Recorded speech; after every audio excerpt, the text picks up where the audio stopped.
인사드리겠습니다. 안녕하십니까? 네, 반갑습니다. 목소리가 아침부터 피곤하신 것 같은데요. 피곤하세요? 그거 대답하는 것도 귀찮으신 것 같은데. 이제 날씨가 많이 선선해져서 아침 저녁으로는 가을 느낌이 물씬 납니다. 우리가 말씀 묵상하고 교제하고 복음 전하는 데에 또 좋은 그러한 시간이라고 생각을 하는데요. 더 하나님과 가까워지는 그러한 시간이 됐으면 좋겠습니다. 네, 함께 기도하시겠습니다.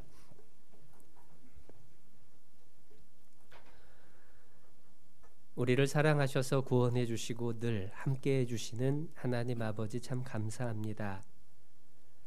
죄인으로 나서 죄 가운데 살다가 지옥 갈 수밖에 없는 비참한 존재이었음에도 저희를 사랑해 주시고 예수님이 십자가에 죽기까지 그 사랑 확증하여 주심을 감사합니다. 그 사랑 우리 마음에 새기고 우리의 삶을 통해 조금이나마 보답하는 마음으로 살기 원합니다. 하나님께서 늘 우리의 마음 지켜주시고 하나님의 사랑과 은혜로 더욱 채워주셔서 우리의 삶이 주님을 기쁘시게 해드리는 삶으로 주님 뜻을 이루어가는 삶으로 채워질 수 있도록 인도하여 주시옵소서.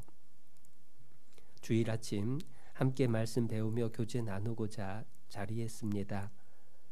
이 시간 우리 각 사람에게 필요한 말씀으로 교훈해 주시고 또 그 말씀이 우리 각 사람의 마음에 새겨지고 삶을 통해 열매되어 나타날 수 있도록 성령께서 인도해 주시기를 또한 간구드립니다.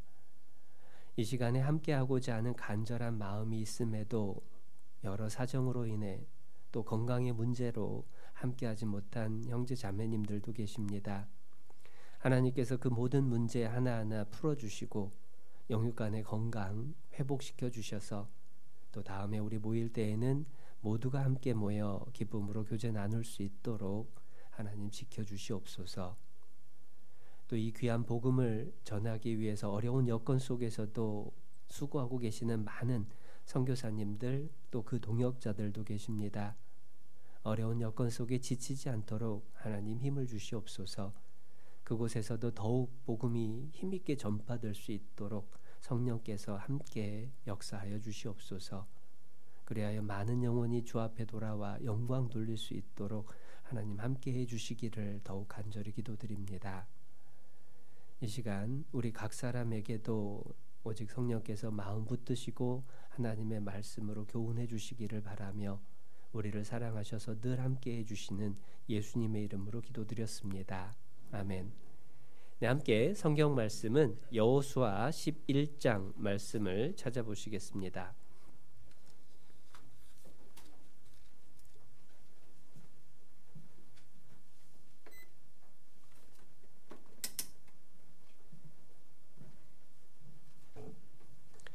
여호수아 11장 21절부터 23절 말씀입니다.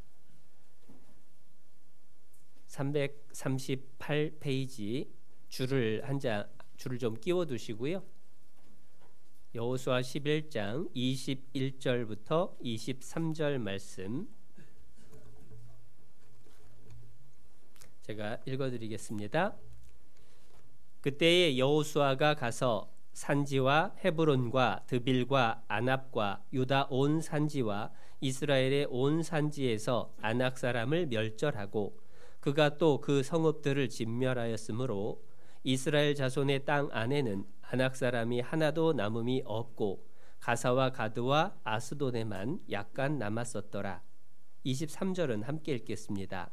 이와 같이 여호수아가 여호와께서 모세에게 이르신 말씀대로 그 온 땅을 취하여 이스라엘 지파의 구별을 따라 기업으로 주었더라.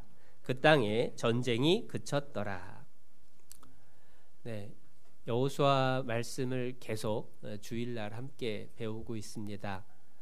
하나님께서 약속하셨던 가나안 땅을 차지하기 위해서 이스라엘 사람들이 어떻게 싸웠는지 그 자세한 내용이 기록된 성경이 여호수아서죠.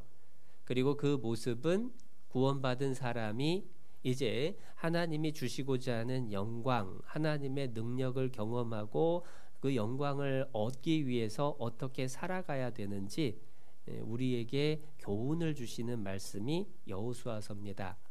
그래서 여호수아서를 함께 배우면서 우리의 신앙생활이 어떠해야 되는지, 또 하나님께서 우리를 어떻게 인도하시고 도우시는지를 하나하나 확인해 볼 수가 있습니다. 그런데 여호수아서를 읽다 보면 자주 반복되는 단어가 있습니다. 특별히 여호수아 10장, 11장에 12번이나 기록된 단어가 있는데요. 그게 진멸이라는 단어입니다.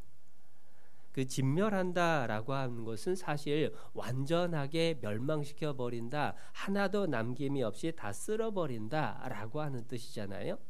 그 진멸에 대해서 여호수아 11장 바로 앞에 11절 이렇게 설명을 해주신 겁니다. 11절 말씀입니다. 그 가운데 모든 사람을 칼날로 쳐서 진멸하여 호흡이 있는 자는 하나도 남기지 아니하였고 또 불로 하소를 살랐으며, 이 진멸이라고 하는 건 호흡이 있는 사람 한 명도 남기지 않고 다 죽였다라고 하는 의미입니다. 특별히 사람을 죽인 것을 이야기를 합니다. 14절에 이 성읍의 모든 재물과 가축은 이스라엘 자손들이 탈취하고 모든 사람은 칼날로 쳐서 진멸하여 호흡이 있는 자는 하나도 남기지 아니하였으니, 결국 무슨 얘기냐면 호흡이 있는 모든 사람을 다 죽였다라고 하는 의미고, 그렇다면 그 속에는 어린 아이까지도 다 죽였다라는 의미가 담겨 있죠. 그렇기 때문에 사실 하나님을 믿지 않으려고 하는 사람들이 자주 묻는 질문 중에 하나가 하나님은 너무 잔인하다라고 하는 얘기예요. 어떻게 아이들까지 다 죽여버릴 수가 있느냐? 어떻게 한 민족을 하나 남김도 없이 싹 죽여버리라고, 진멸하라고 그런 명령을 할 수가 있느냐라고 반문을 하는 사람들을 종종 만나게 됩니다. 그런데 왜 이렇게까지 가나안 족속들을 진멸하라고 하셨는지 그 이유를 알기 위해서는 먼저 여호수아서에 자세히 기록된 이 가나안 정복 전쟁의 의미나 목적이 어디에 있는가, 그것을 이해를 해야 될 필요가 있습니다. 가나안 정복 전쟁이다라고 하는 그 말 속에서 마치 이스라엘 사람들이 약속의 땅 가나안 땅을 이제 전쟁을 통해서 차지하는 과정이라고 생각을 하게 되죠. 그런데 그것은 하나님이 계획하신 목적의 일부분이라고 얘기를 할 수 있습니다. 하나님은 아브라함에게, 이삭에게, 야곱에게, 모세에게 계속해서 약속해 주시기를 가나안 땅을 너희에게 주겠다, 너와 내 후손들에게 주겠다라고 약속하셨고, 이제 여호수아서에서는 그 약속의 땅을 차지하는 과정인 거예요. 그런데 그렇게 이해를 하면 처음에 질문했던 그 질문에 대답을 할 수가 없어요. 왜냐하면 당시뿐만 아니라 역사 속의 대부분의 정복 전쟁은 어떤 강한 나라가 약한 나라를 쳐들어가서 그 나라를 물리칩니다. 그리고 그 나라 사람을 진멸하는 경우는 거의 없어요. 대부분의 경우에는 정복전쟁이란 건 어떤 거냐면 쳐들어가서 승리하고 그 땅 백성들을 노예로 삼거나 아니면 속국을 삼아서 자기에게 조공을 바치도록, 해마다 자기에게 무거운 세금을 바치도록 해서 자기 나라의 권력을 크게, 그 능력을 크게 만드는 게 정복전쟁의 대부분입니다. 그러니까 단순히 이스라엘 사람들이 가나안 땅이 약속의 땅이니까 그 땅을 차지하기 위해서 전쟁한 것이 전부라고 한다면 굳이 가나안 사람들을 진멸할 필요가 없어요. 가나안 사람들 꼼짝 못하게 겁을 주고, 그리고 강하게 다스려서 오히려 그들을 일을 시키고 그들에게 세금을 받으면 이스라엘이 더 살기 좋을 거 아니에요? 그런데 그렇게 하지 않고 진멸했다라고 하는 것은 하나님께서 가나안을 정복할 때의 목적이 단순히 약속의 땅을 차지하는 게 전부가 아니라는 걸 알려줍니다. 그럼 또 다른 목적이 뭐가 있느냐? 신명기 9장에서 그 목적을 설명을 해주십니다. 여호수아 앞에 신명기입니다. 신명기 9장 1절.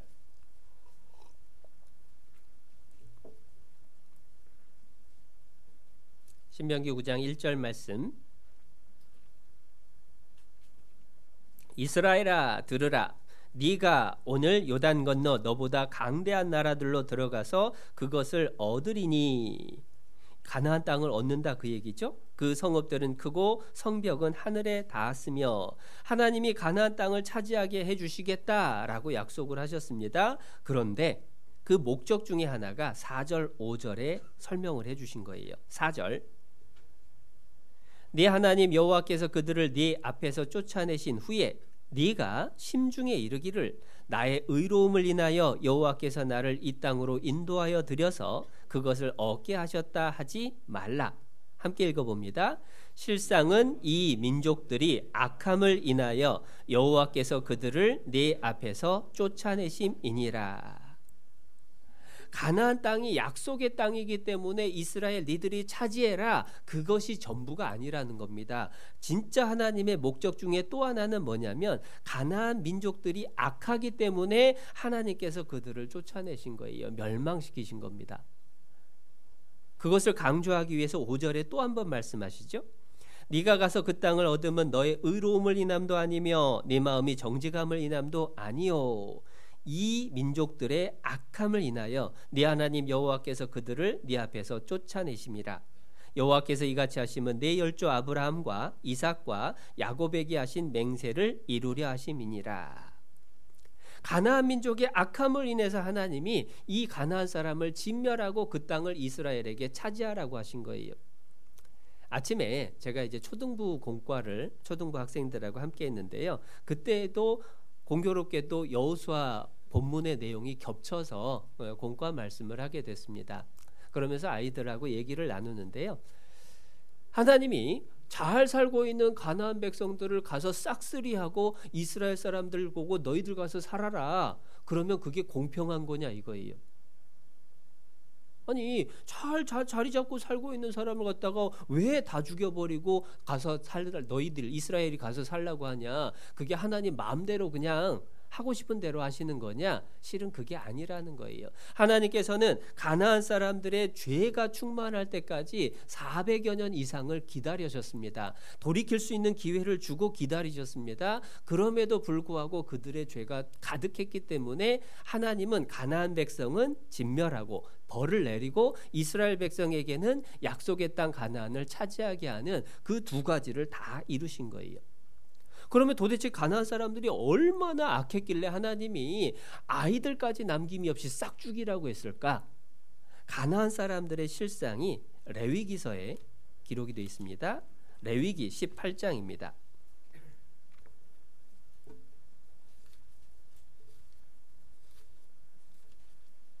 레위기 18장 24절.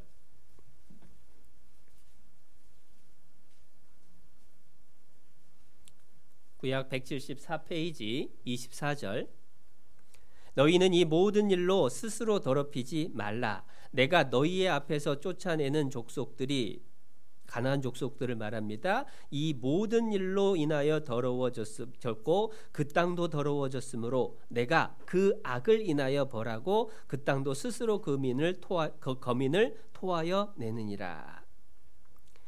이 모든 일이라고 하는 것이 반복이 되잖아요. 그리고 그게 그 악이다라고 죄를 설명을 하는 겁니다. 그런데 도대체 어떤 죄냐? 이 모든 일이라고 하는 게 레위기 18장 1절부터 23절까지 설명해 놓은 죄의 모습인 거예요. 다 읽어보기엔 분량이 많아서 6절만 한번 볼까요? 6절. 너희는 고륙지친을 가까이하여 그 하체를 범치 말라. 나는 여호와니라. 그러니까 어머니나 새어머니나 또는 형제 자매나 또는 손녀나 계모나 이복 동생이나 다 가족들을 근친상간하지 마라. 이 가나안 사람들이 얼마나 음란했던지 가족 관계를 무시하고 그냥 성적으로 타락한 관계를 가졌던 것들이 17절 18절까지 계속해서 반복되는 내용입니다. 18절에서도 너는 아내가 생존할 동안에 그 형제를 취하여 하체를 범하여 그로 투기케 하지 말지니라. 성적으로 얼마나 문란한지를 보여주죠. 그리고 21절 너는 결단코 자녀를 몰렉에게 주어 불로 통과케 말아서 내 하나님의 이름을 욕되게 하지 말라. 나는 여호와니라. 우상 숭배를 하는데 어느 정도로 우상 숭배를 했느냐? 몰렉이라고 하는 송아지 신을 만들어 놓고 그 송아지 신에게 복을 빌면서 자기들의 아기를 갖다가 불태워 죽이는 거예요. 그런 끔찍한 죄를 범하는 가나안 사람들의 죄에 대해서 하나님이 반드시 진멸하겠다라고 하셨던 겁니다. 그리고 22절도 이어지죠. 너는 여자와 교합함같이 남자와 교합하지 말라. 이는 가증한 일이니라. 너는 짐승과 교합하여 자기를 더럽히지 말며 여자가 된 지는 짐승 앞에 서서 그것과 교접하지 말라. 이는 문란한 일이니라. 동성애 하지 마라. 이 가나안 사람들이 동성애에 푹 빠져 있는 거예요. 동성애만으로도 부족해서 짐승하고 수간을 한 겁니다. 그러니까 하나님 볼 때 이 가나안 사람들의 죄가 얼마나 충만했던지 하나님이 참고 기다렸는데 400여 년을 기다렸는데도 불구하고 돌이키지 않고 더 심해졌던 거예요. 그래서 하나님이 싹쓸이 진멸을 할 수밖에 없다라는 겁니다. 이미 창세기에서 하나님은 소돔과 고모라가 죄악에 충만했을 때, 동성애가 가득하고 성적으로 문란해졌을 때 하늘에서 불을 내려서 도시 전체를 싹쓸이 하셨죠. 하나님이 참고 기다리시지만 그 앞에서 죄를 돌이키지 않을 때 하나님은 공의의 심판을 반드시 하신다는 거예요. 그러나 그 하나님은 사랑의 하나님이시기 때문에 기회를 주고 기다리시는 겁니다. 창세기 15장도 한번 보시죠.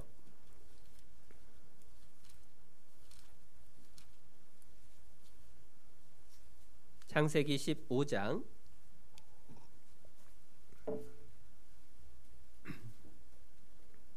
7절 또 그에게 이르시되 나는 이 땅을 네게 주어 업을 삼게 하려고 너를 갈대아 우르에서 이끌어낸 여호와로라. 하나님은 가나안 땅을 아브라함에게 주기로 약속하신 겁니다.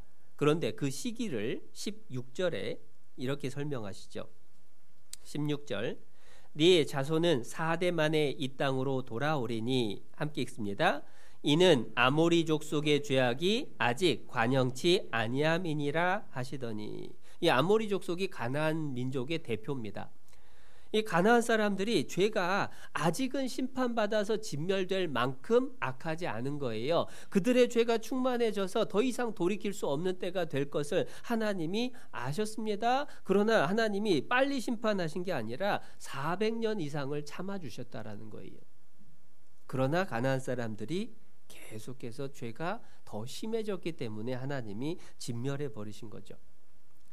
그런데 반론을 하는 사람들, 반문하는 사람들은 그렇게 설명을 해도 이해가 안 된다라고 그래요. 어떻게 하나님이 살인하지 말라라고 말씀을 하셨던 그 하나님, 10계명의 5번째 계명이 살인하지 말라는 그 계명인데 어떻게 한 민족을 애들까지 싹 죽일 수가 있느냐, 그건 너무 잔인하다라고 하면서 또 계속해서 반문을 제시를 합니다.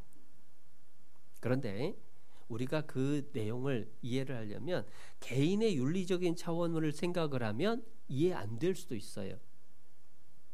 그러나 하나님께서 왜 가나안을 진멸하라고 하는 게 정당한지를 생각해 보는 것은 우리 사는 세상의 사건들을 떠올려 보면 좀 이해가 됩니다. 여러분, 판사가 연쇄살인범에게 사형을 집행을 하면, 그리고 사형을 판결을 내리고 집행인이 그 명령 판결에 따라서 실제 사형을 집행을 하면 그것은 잔인한 걸까요? 공의로운 걸까요? 너무 질문이 어려웠나 봅니다. 자, 연쇄살인범이 있는데 판사가 사형을 선고했어요. 사형 판결을 내렸습니다. 그리고 그 판결에 따라서 집행하는 사람이 실제 사형을 집행을 했어요. 그러면 그 집행한 사람은 잔인한 겁니까? 공의를 실천한 겁니까? 공의를 실천한 거란 얘기예요. 이스라엘 사람들이 가나안을 진멸했던 것은 개인적인 감정을 가지고 자기의 의지로 가나안 사람들을 진멸한 게 아니라 하나님의 공의로운 심판 앞에서 그들의 죄가 너무 충만해서 하나님이 그들을 진멸하기로 판결을 내리신 겁니다. 그리고 그 판결에 따라서 이스라엘 사람들은 집행을 한 거예요. 법에 따라서 집행을 한 것을 두고 그것을 너무 잔인하다라고 얘기를 할 수는 없는 겁니다. 그렇게 법에 대한 심판이 공정하고 엄격하게 이루어져야만 사실은 살기 좋은 세상이 이루어질 수가 있을 겁니다. 그런데 요즘 세상은요, 죄에 대한 심판을 두고 세상에서는 인권을 중시를 해야 되는데 어떻게 사형을 할 수가 있느냐라고 하는 얘기들을 합니다. 그게 요즘 세상이죠. 우리나라에서도 그래서 사형 집행이 이루어지지 않은 지가 꽤 오래됐어요. 사람들 마음속에서 사형은 너무 잔인한 거다라고 하는 생각들을 갖고 있는 겁니다. 그런데 생각해 보면 요즘 세상은요, 피해자의 인권은 온데간데 없고 오히려 가해자나 죄인의 인권은 크게 대접을 받는 것 같아요. 이러한 모습이 시간이 점점 지나면 더 살기 좋은 세상이 될까요? 더 험악한 세상이 될까요? 더 험악하게 될 수밖에 없는 겁니다. 제가 요즘 뉴스 보다가 정말 속 터지는 것 중에 하나는 주취감경이라는 항목이 있더라고요. 뭐냐면 폭행을 하고 또는 성폭행을 하는 그러한 죄를 지었는데도 불구하고 술 취한 상태에서 했다 하면 오히려 벌을 감해줘요. 그게 공평한 걸까요? 부당한 걸까요? 이 사람이 술 취한 상태였기 때문에 자기가 자기를 절제를 못해서 어쩔 수 없이 그런 죄를 지었다라는 건 사실 말이 안 되는 거죠. 오히려 술까지 퍼먹어서 취했다는 것까지 벌을 더 내려야 정당하지 않을까? 그래야 술 취하지 않으려고 노력을 할 거고 그래야 죄를 짓지 않으려고 노력을 하게 될 거니까. 그런데 우리 사는 세상이 사실은 너무 불공평해지는 거예요. 정의라는 것을 왜곡시키는 세상에 우리가 살고 있기 때문에 하나님께서 죄에 가득한 가나안 사람을 진멸하라 라고 하는 것을 자꾸만 너무 잔인한 건 아닌가 하는 반문을 품는 겁니다. 실상은 하나님은 공의로우신 분이고 하나님은 사랑이시고 그렇기 때문에 오래 참으셨음에도 불구하고 돌이키지 않는 가나안에게 마침내 법을 집행하신 것뿐인 거예요. 그리고 이스라엘은 그 법을 집행하는 도구로 사용을 하신 겁니다. 더군다나 하나님은 그러할 자격과 능력을 갖고 계신 분이죠. 예레미야 18장도 한번 찾아봅니다.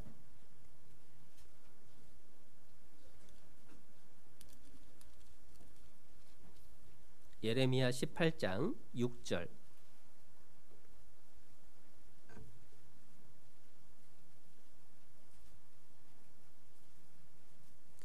예레미야 18장 6절 말씀, 구약 1079페이지. 나 여호와가 이르노라, 이스라엘 족속아, 이 토기장이 하는 것 같이 내가 능히 너희에게 행하지 못하겠느냐? 이스라엘 족속아, 진흙이 토기장이의 손에 있음 같이 너희가 내 손에 있느니라. 하나님은 토기장이요 사람은 진흙덩이라고 생각을 하면 됩니다. 하나님이 그 진흙을 가지고 어떤 사람을 만들고 어떤 그릇을 만들 건지 또는 그 그릇을 마음에 안 들어서 깨트린다라고 해도 하나님에게는 그럴 권리가 있는 거죠. 그리고 하나님은 거룩하신 분입니다. 법에 대해서 공평하게 판단하시고 그것을 집행하실 수 있는 능력을 가지신 분이기 때문에 세상에서 판사들은요, 그게 뭐 정치적인 이유다, 여론에 휩쓸렸다, 개인적으로 누구를 봐줬다, 사람의 판결은 그러한 억울한 일이 있을 수 있지만 하나님의 판결은 공명정대하게 모든 사람에게 동일하게 주어진다라는 거예요. 그렇기 때문에 가나안을 진멸하라, 그 하나님의 명령을 보고 잔인하다라고 하나님을 비난할 게 아니라 내 자신은 하나님 앞에 죄가 있는지 없는지 하나님 앞에 내 모습을 돌아보는 것이 올바른 태도가 되는 거죠. 그런데 그렇게 얘기를 해도 꼭 믿지 않으려는 사람은 계속해서 질문을 합니다. 아니, 꼭 진멸해야 되냐고. 아니, 벌을 엄하게 주면은 알아서 조심할 거 아니냐고.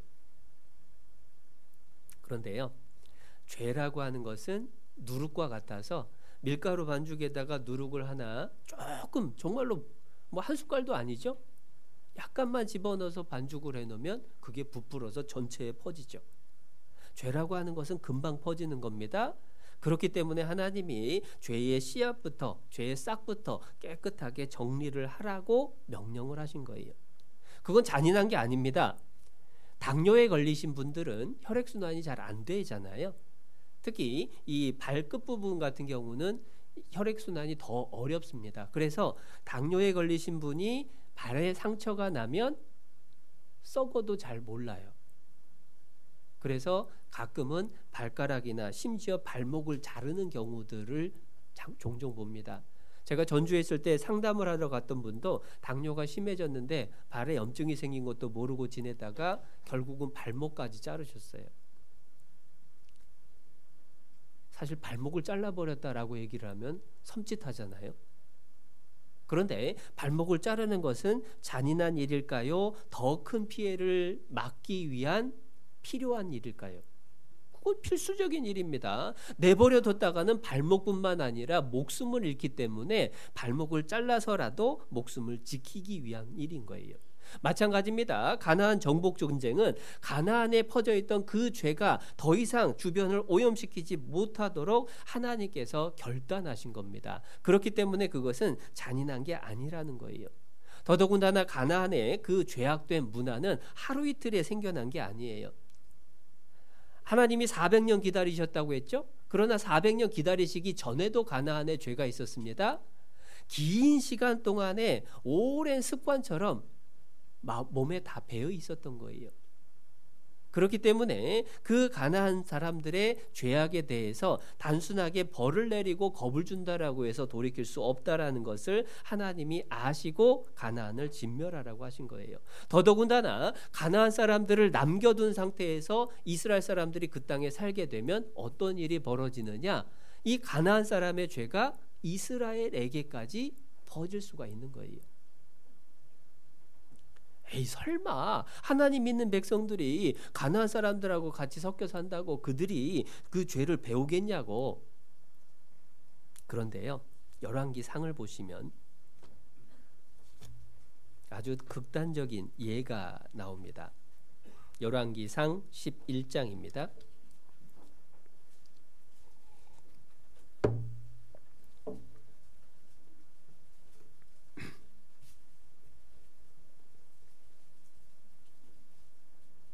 열왕기상 11장 구약 531페이지 1절. 열왕기상 11장 1절. 솔로몬 왕이 바로의 딸 외에 이방의 많은 여인을 사랑하였으니 곧 모압과 암몬과 에돔과 시돈과 헷 여인이라. 솔로몬은 이 세상의 모든 사람 가운데에서 가장 지혜로운 사람이라고 생각하시면 됩니다. 하나님의 말씀도 진짜 많이 알았던 사람이죠. 그런데 그가 바로의 딸뿐만 아니라 이방의 많은 여인을 사랑했습니다. 2절. 여호와께서 일찍이 이 여러 국민에게 대하여 이스라엘 자손에게 말씀하시기를 너희는 저희와 서로 통하지 말며 저희도 너희와 서로 통하게 말라. 저희가 정령코 너희의 마음을 돌이켜 저희의 신들을 좇게 하리라 하셨으나 솔로몬이 저희를 연애하였더라. 왕은 후비가 700인이요 빈장이 300인이라 왕비들이 왕의 마음을 돌이켰더라. 솔로몬 왕까지도 하나님의 말씀을 다 알면서도 이방 여자들을 사랑했어요. 얼마만큼 많이 사랑했느냐? 비빈이 300인, 후비가 700인, 자기 원래 부인 빼고도 1000명이 더 있었어요. 그리고 그 대부분이 이방 여인이었던 거예요. 그런데 그 이방 여인들의 문화가 어땠느냐? 아까 가나안 사람들의 죄가 어떻다고 했죠? 근친상간을 합니다. 동성애를 합니다. 수간을 합니다. 성적으로 타락한 그들과 섞여서 살게 되면 그들의 문란한 것을 배우게 되고 그들의 우상까지도 따라가게 되는 거예요. 심지어 솔로몬도 그렇게 됐죠. 4절. 솔로몬의 나이 늙을 때에 왕비들이 그 마음을 돌이켜 다른 신들을 좇게 하였으므로 왕의 마음이 그 붙인 다윗의 마음과 같지 아니하여 그 하나님 여호와 앞에 온전치 못하였으니 이는 시돈 사람의 여신 아스다롯을 좇고 암몬 사람의 가증한 밀곰을 좇음이라. 여러분, 시돈 사람, 암몬 사람은 가나안 족속이 아닙니다. 가나안 땅 외부의 사람들이에요. 가나안을 진멸했음에도 불구하고 그 주변 나라 사람들의 영향으로 심지어 세상에서 가장 지혜로웠던 왕이라고 알려진 솔로몬조차도 죄를 짓게 되고 우상 숭배를 하게 되고 하나님을 떠나게 된 거예요. 그렇기 때문에 하나님은요, 이 죄가 얼마나 무서운지, 그 죄가 얼마나 빨리 퍼지는지 그것을 아시기 때문에 단호하게 그것을 자르라고 하는 겁니다. 아니 그래도 갓난애까지, 2-3살 애들까지, 아무것도 모르는 애들까지 멸하는 건 너무한 거 아니냐고. 어른들만 죽이고 애들만 남겨놓고 애들을 가르치면 될 거 아니냐고. 제가 예전에 우리나라의 부정부패가 심하고 심지어 학연, 혈연, 지연 별걸 다 따져가면서 이 나라가 비리가 많다라고 하는 얘기들을 나누는 자리에서 어떤 분이 하는 얘기가 기억에 오래 남아요. 이 대한민국이 그런 부정부패나 그런 비리로부터 완전하게 깨끗하게 될 수 있는 방법은 딱 하나. 3살 이상으로 모든 사람이 한순간에 싹 죽어버리고 그 아래 1살, 2살짜리만 남아서 그 아이들끼리 커야 이 나라가 바뀔 거라고. 처음에 들을 때는요, 이거 좀 너무 심하다라는 생각도 했어요. 그런데요, 초등학생뿐만 아니라 유치원생도요, 요즘 애들이 사고가 이상해졌어요. 여러분, 휴거라는 얘기 제가 한번 소개해 드린 적 있죠. 성경에 나오는 휴거가 아니라 휴거라는 게 뭐냐면 휴먼시와 거지라는 표현이래요. 수도권을 중심으로 해서 아주 비싼 아파트하고 그리고 주공에서 개발하는 이제 임대 아파트를 비율을 정해가지고 같은 지역에 살게 했어요.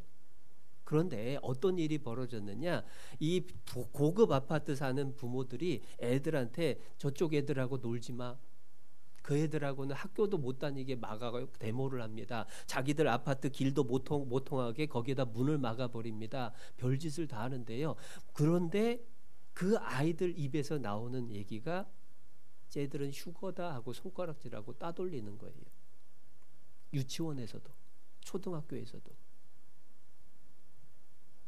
죄악의 문화라고 하는 게 단순히 커서 어른이어서가 아니라 그 영향이 애들까지 다 퍼져 있는 거예요. 그렇기 때문에 하나님께서 심한 게 아니라 완벽하게 싹을 자르고 이스라엘 사람들로 온전히 하나님을 섬기게 하기 위해서 가나안 사람을 진멸하라고 하신 거예요. 어떤 분은 선악을 분별할 수 없는 그런 아이들까지 죽게 하신 거가 항상 마음에서 계속 안 풀린대요. 어떻게 그 갓난 애들을 죽이냐고. 그런데 사실 이 세상 70-80년 더 살고 못 살고가 사실은 더 중요한 문제가 아닙니다. 더 중요한 건 그 아이들이 천국 갈 거냐 지옥 갈 거냐가 훨씬 더 중요한 문제죠. 만약에 그 갓난 아이들이 커서 부모의 죄를 배워서 죄 속에 푹 빠져가지고 우상 숭배하다가 죄를 짓다가 지옥 가버린다면 차라리 아무것도 모르는 상태에서 죽어서 천국 가는 게 훨 나은 거죠. 우리가요, 가끔 질문받는 것 중에, 제가 질문받는 것 중에 하나가 어린 아이들은 천국 가나요 지옥 가나요? 말도 못하고 1살 2살 4살 5살 이런 애들이 천국 갈까요 지옥 갈까요? 라고 하는 질문을 종종 받는데요. 성경에서 정확하게 몇 살까지는 천국 간다, 몇 살 이후는 구원받아야 천국 간다 이렇게 기록된 말씀은 없습니다. 그런데 성경을 통해서 우리가 짐작할 수 있는 내용들이 몇 가지가 있어요. 그 중에 하나가 뭐냐면요, 욥이라는 의인이 이제 모든 재산과 자녀를 다 잃고 그리고 자기도 질병에 걸려서 고통 가운데 있을 때에 자신의 운명을, 자신의 삶을 한탄하면서 낙태돼서 태어난 아기가 자기보다 낫다라고 한탄하는 내용이 나와요. 뱃속의 아기도 생명이라고 우리가 이야기를 합니다. 그런데 그 아이가 이 세상 빛도 보지 못하고 죽으면 그거는 사실은 우리 어른들 생각으로 보면은 너무 불쌍한 거지만 영혼의 문제로 생각한다라고 한다면 사실은 살아서 의인으로 살았던 욥의 입장에서도 오히려 부러워할 대상이 됐다는 거예요. 그 얘기는 선악을 전혀 구별할 수 없는 그러한 악이들은 우리와 똑같은 심판을 하실 리가 없다. 아마도 하나님이 천국으로 데려가셨을 거다라고 짐작할 수가 있죠. 또 다른 말씀도 있습니다. 사무엘 하를 한번 찾아보시죠. 사무엘 하 12장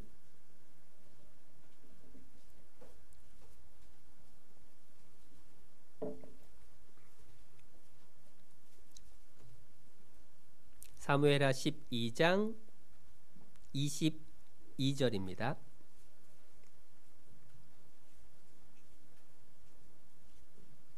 사무엘하 12장은 다윗이 간음하고 살인을 범한 이후에 하나님께 그 죄를 지적받고 하나님의 징계가 시작되는 내용입니다.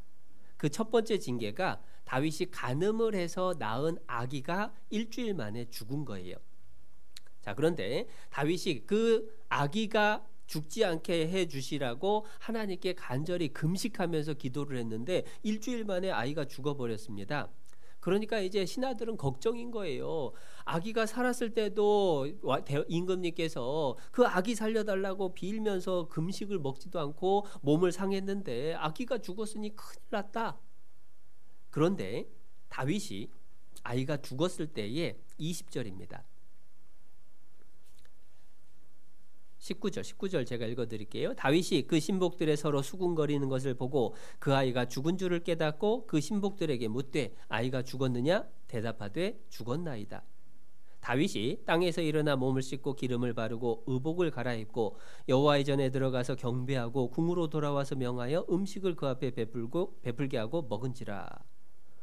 아니, 살았을 때는 금식하고 기도하다가 아이가 죽었다고 하니까 이제 음식을 먹는 거예요. 신하들이 궁금해서 물어보니까 대답하는 내용이 22절입니다. 가로되 아이가 살았을 때에 내가 금식하고 운 것은 혹시 여호와께서 나를 불쌍히 여기사 아이를 살려주실는지 누가 할까 생각함이오니와 시방은 죽었으니 어찌 금식하랴. 함께 읽어보겠습니다. 내가 다시 돌아오게 할 수 있느냐? 나는 저에게로 가려니와 저는 내게로 돌아오지 아니하리라. 나는 저에게로 가려니와 다윗이 죽은 아기를 만날 것처럼 이야기를 하죠. 다윗은 그리스도의 그림자, 예수님의 그림자입니다. 성경에서 가장 완전한 사람 중에 한 사람입니다. 구원받은 사람의 대표로 설명을 할 정도의 인물이죠. 그런데 그 다윗이 아기가 간 곳에 간다 라고 얘기를 합니다. 단순히 죽었다는 얘기가 아닙니다. 왜냐하면 죽음 이후에 천국과 지옥이 갈라지게 되면 그 서로는 절대 만날 수가 없잖아요.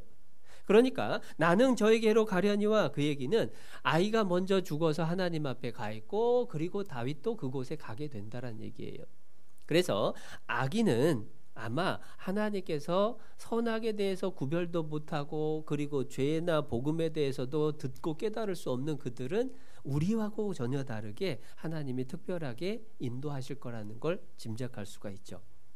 요나서도 보면 또 말씀을 해주셨습니다.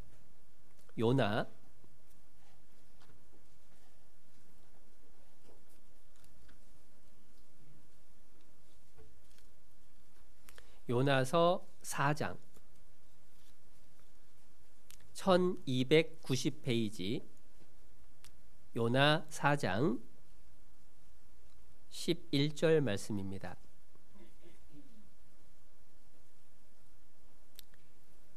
요나 4장 11절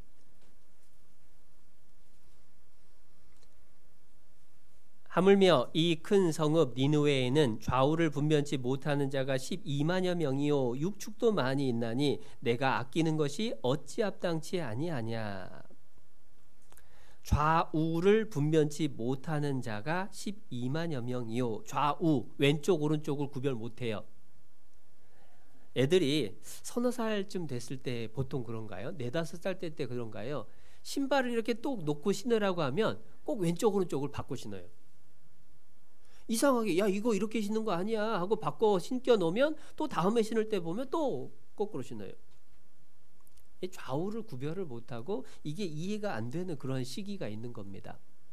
그러니까 좌우를 분별치 못하는 자라고 하는 건 어린아이여서 선악에 대해서 구별을 할 수 있는 능력이 없는 사람을 하나님이 특별히 더 아끼시고 따로 심판하신다라고 하는 것을 우리가 이해할 수가 있게 되죠. 신약에서도 그에 대한 비슷한 설명들을 찾아볼 수가 있는데요. 사도행전을 먼저 한번 보겠습니다. 사도행전 17장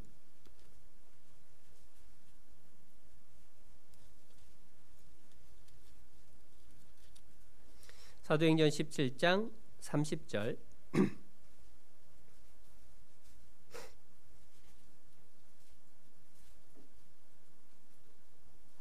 신약 218페이지 17장 30절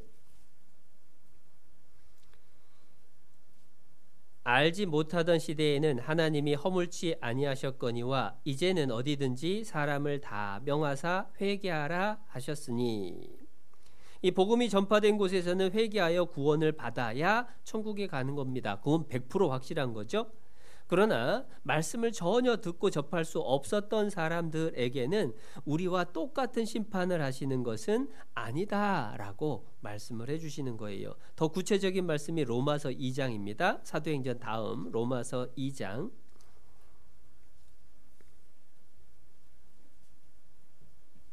14절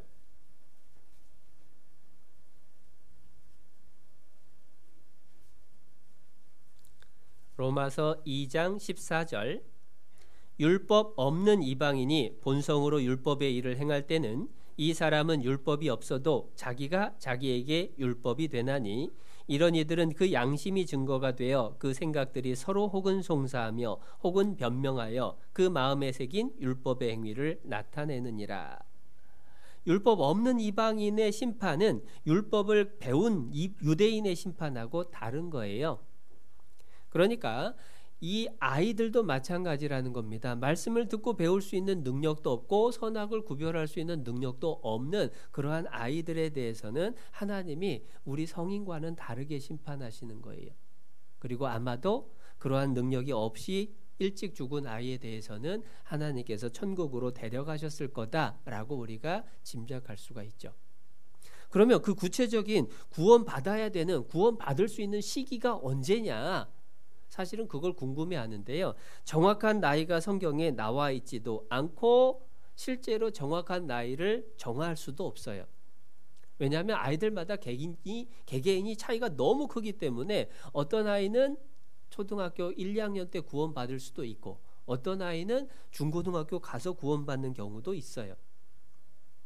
그러나 통상 초등학교 3학년쯤 되면 구원의 확신을 가질 수 있다라고 우리가 생각을 합니다. 이유가 뭐냐면 초등학교 3학년 이상의 시기가 보통은 자기의 죄라든지 대속이라고 하든지 이러한 추상적인 개념을 듣고 그것을 올바로 이해할 수 있는 시기가 초등학교 3학년 이상쯤 돼야 된다라고 이야기를 합니다. 실제로 제가 초등학교 1, 2학년을 대상으로 올해도 이제 수양회 때 말씀을 전했고 예전에 초등학교 1, 2학년만 대상으로 어린이 전도 집회를 따로 해본 적이 있어요. 한 번은요. 그 말씀을 듣다가 죄 때문에 심판받아서 지옥 간다는 말씀을 듣고 1학년짜리 애가요. 그날 밤에 집에 가가지고 나 지옥 간다고 하면서 밥도 안 먹고 울고 엄마 나 어떻게 하냐고 나 구원받아야 되는데 어떻게 하냐고 그러니까 이 엄마가요 야 우리 드디어 구원받겠다 일찍 구원받겠다 하면서 정말로 간절히 같이 기도를 해줬대요. 그리고 다음날 이제 복음 말씀 듣는 날입니다. 아침에 애가 일어났어요. 그런데요 너무 신나게 놀아요. 그래서 엄마가 물어본 거예요. 야 너 죄 때문에 지옥 간다며? 쳐다보더니 언제 그랬냐는 듯이 아무렇지도 않게 신나게 놀고 말씀을 복음까지 들었는데 구원 못 받았어요. 그 일을 경험을 하면서 아이들이 감정적으로 두려움을 느낄 수는 있어요.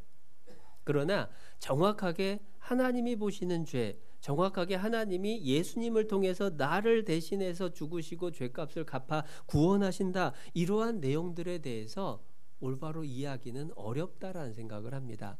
물론 7살, 8살 때 구원받은 게 성인이 돼서도 불변하는 사람도 있어요. 드물지만.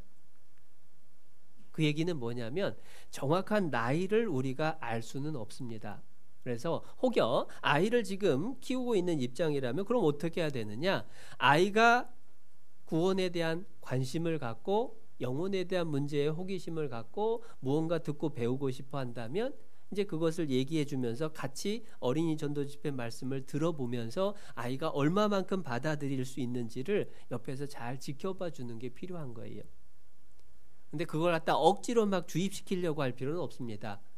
아이가 자연스럽게 그것을 받아들일 수 있는 수준이 되는지 안 되는지 그걸 옆에서 같이 들어보면 알 수가 있는 거예요.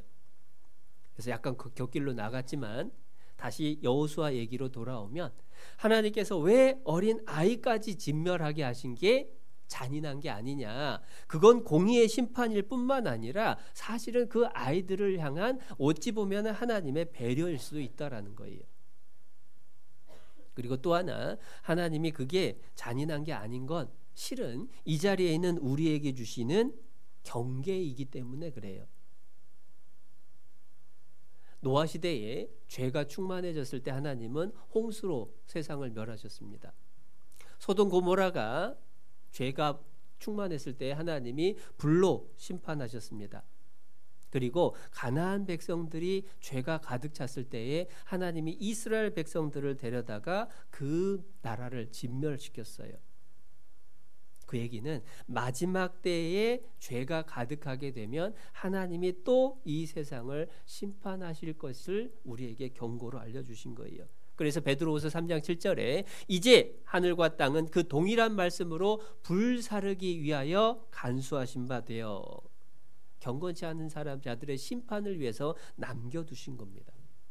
그 얘기는 앞으로 이 세상도 현재 세상 돌아가는 거 보면 죄가 얼마나 많아지는지 얼마나 무서운지, 세상에 어느 여자가 자기 전 남편을 살해를 하고 그리고 그 시체를 토막을 내서 버렸는데 결국은 못 찾고 머리카락 몇 개 놓고 장례를 치르는 상황이 벌어졌어요. 그게 동방예의지국이라고 하는 대한민국에서 벌어진 사건이죠. 죄가 얼마나 많아지고 무서워지는지 몰라요. 그 얘기는 우리 사는 이 시기가 이제 하나님의 심판이 코앞에 다가왔다. 하나님은 이 땅을 심판하실 것이 틀림없다라고 하는 것을 이스라엘이 가나안을 진멸하는 모습을 통해서 보여주신 거죠.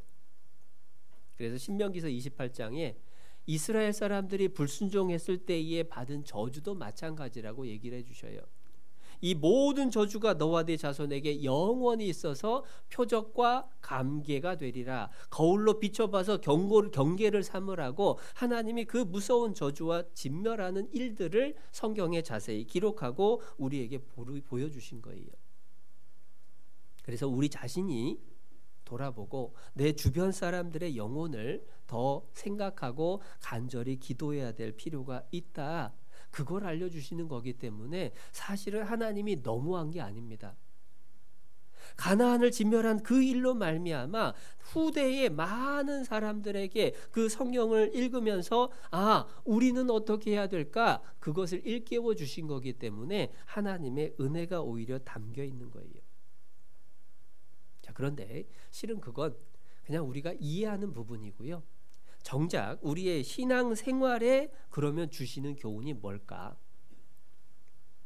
여러분, 가나안을 진멸해서 차지하라.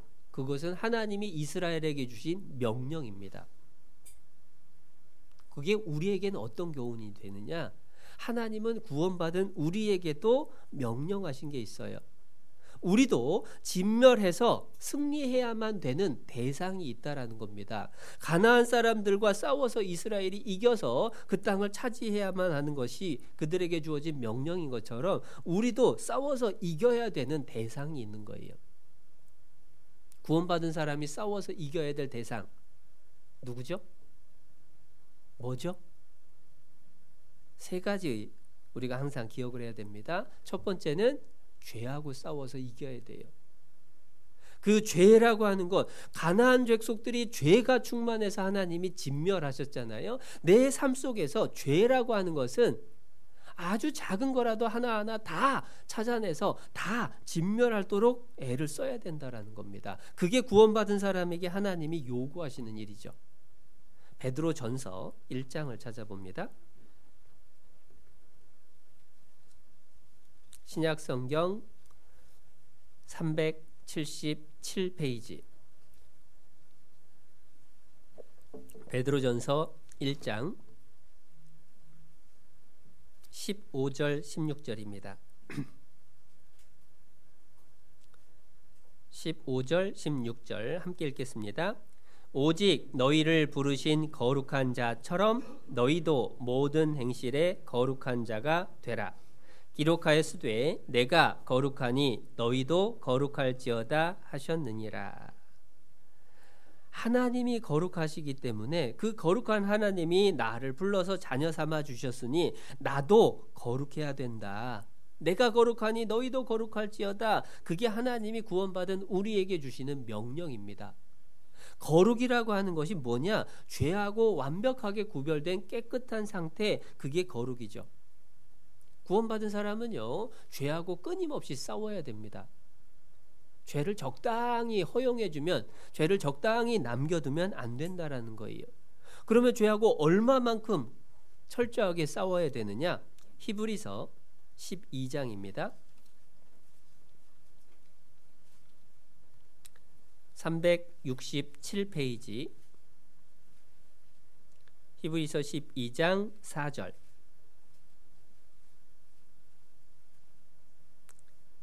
12장 4절 말씀 함께 읽어보겠습니다. 너희가 죄와 싸우되 아직 피 흘리기까지는 대항치 아니하고. 아직 피 흘리기까지 싸우지 않았는데 피 흘리기까지 싸워야 된다, 그 말씀하고 계신 거죠. 여러분, 피 흘리기까지 싸우는 게 뭐죠?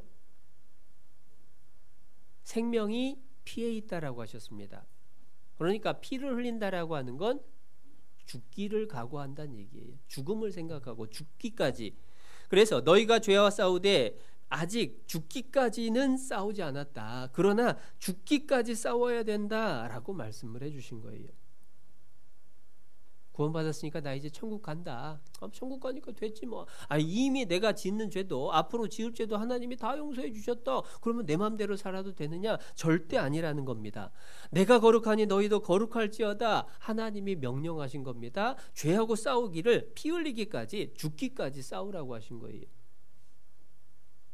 이 정도는 괜찮겠지 라고 하는 것들을 숨겨놔서는 안 된다라고 말씀하신 거예요. 마치 이스라엘이 가나안을 진멸할 때에 어른들뿐만 아니라 남자들만 진멸한 게 아니라 여자와 아이까지 다 하나님이 호흡이 있는 자를 다 멸하라 하셨던 것처럼 내 속에 있는 죄가 아무리 작은 거라도 그거 하나 다 깨끗하게 없애기까지 끊임없이 싸워야 된다라는 겁니다. 물론 천국에 가기까지 100% 죄 없이 산다는 건 불가능할 수 있죠. 그러나 그러한 모습을 이루기까지 계속해서 우리가 싸워야 된다라는 것을 우리에게 말씀을 해주시는 거예요. 가나안 사람을 하나님이 진멸하라고 하셨지만 이스라엘이 100% 진멸하지는 못했습니다. 우리의 신앙생활의 모습이 100%는 아닐지라도 진멸하기 위해서 끊임없이 싸워야 되는 거예요. 또 하나 싸워야 될 대상이 두 번째가 자기 자신입니다. 나 자신하고 싸워야 돼요. 왜냐? 내 속에는요, 하나님의 말씀을 거스리고 마귀를 쫓아가고자 하는 그러한 욕구가 있어요. 구원받았기 때문에 하나님 말씀대로 살아야지 하는 그러한 선한 욕구가 있는 반면에, 반대로 꼭 그렇게 살아야 되나? 이것도 재밌어 보이는데, 이게 더 좋아 보이는데, 마귀를 따라가고자 하는, 죄를 짓고자 하는 그러한 욕구가 속에 같이 들어있는 거예요. 그렇기 때문에 내 속에서 끊임없이 싸움이 있는 거죠. 갈라디아서 5장입니다.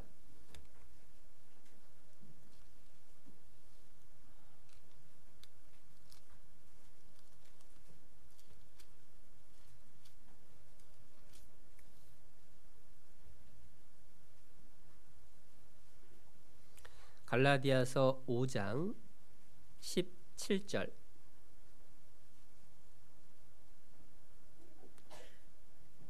16절 17절. 16절 제가 먼저 읽어드리겠습니다. 내가 이르노니 너희는 성령을 좇아 행하라. 그리하면 육체의 욕심을 이루지 아니하리라. 17절 함께 읽겠습니다. 육체의 소욕은 성령을 거스리고 성령의 소욕은 육체를 거스리나니 이 둘이 서로 대적함으로 너희의 원하는 것을 하지 못하게 하려 함이니라. 육체의 욕구가 있고 성령의 욕구가 있습니다. 그 둘이 우리 속에서 서로 대적하는 거예요. 싸우는 거예요. 내가 어느 쪽에 힘을 실어주느냐에 따라서 내 행동이 변하는 겁니다. 내가 육체의 소욕을 따를 거냐, 성령의 소욕을 따를 거냐. 16절에 말씀하신 것처럼 성령을 좇아 행하라. 성령을 욕구를 선택하면 육신의 욕구를 싸워 이길 힘이 생기는 거예요. 내 자신의 육신의 그 욕구들을 하나님이 쳐서 복종시키라고 하시는 겁니다. 그래서 사도 바울은 자기 자신을 쳐서 복종시킨다고 하죠. 갈라디아서 앞에 고린도 전서입니다. 고린도전서 9장 274페이지. 고린도전서 9장 27절입니다.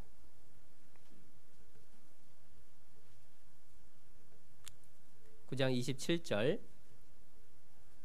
함께 읽어보겠습니다. 내가 내 몸을 쳐 복종하게 함은 내가 남에게 전파한 후에 자기가 도리어 버림이 될까 두려워함이로라. 사도 바울이 자신의 몸을 쳐서 복종하게 했대요. 여러분, 그게 사도 바울이 자기를 막 이렇게 때렸다는 얘기일까요? 내 몸을 쳐서 복종시켰다? 그게 아니라 이 육신의 욕구가, 이 죄의 성이 자꾸만 올라올 때에 그것을 쳐서 복종시키는 거예요. 내 속에 올라오는 나 자신의 그러한 욕구들, 자기와의 싸움이 계속해서 있었던 겁니다. 사도 바울은 그것을 쳐서 복종시킨 거예요. 얼마만큼 쳐야 되느냐? 아까 피 흘리기까지, 죽기까지라고 했죠? 그래서 사도 바울은 얼마만큼 자기를 쳤다라고 하는지 15장 31절입니다.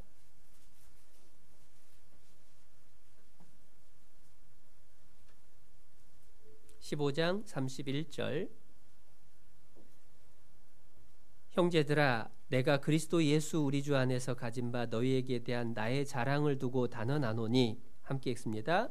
나는 날마다 죽노라. 나는 날마다 죽노라.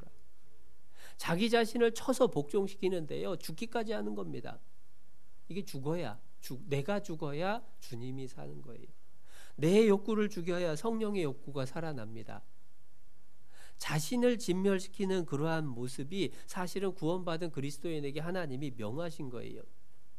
구원받은 사람이 그렇기 때문에 절대로 해서는 안 되는 말이 뭐냐면, 나 원래 그래. 이 말 절대 하면 안 된다는 거예요. 나 원래 그래. 나 원래 그래. 그 말은 뭐죠? 고치겠다는 거예요? 안 고치겠다는 거예요? 안 고치겠다는 얘기죠.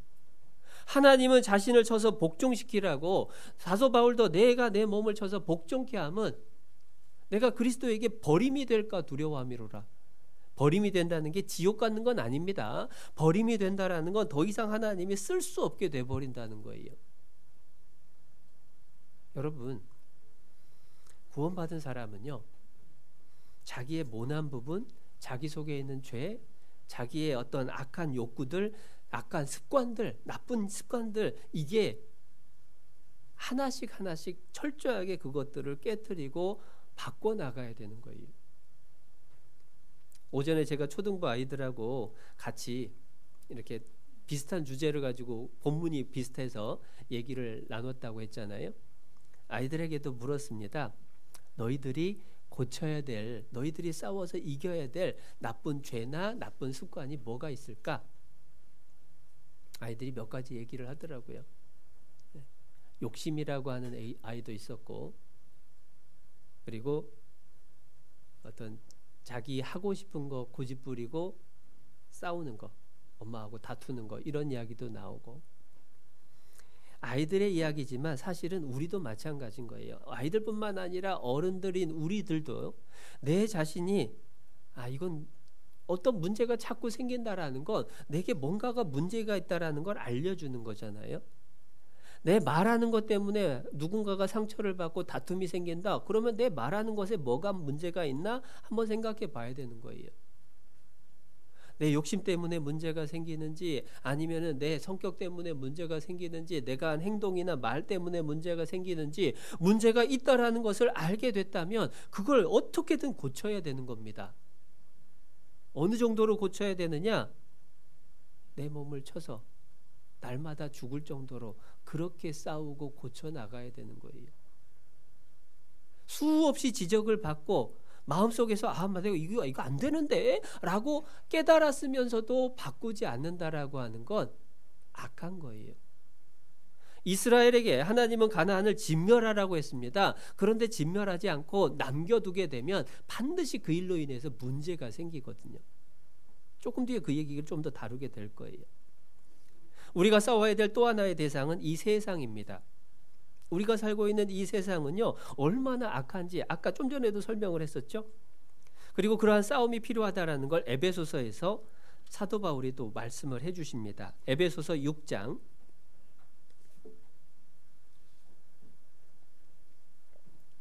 12절. 에베소서 6장 12절.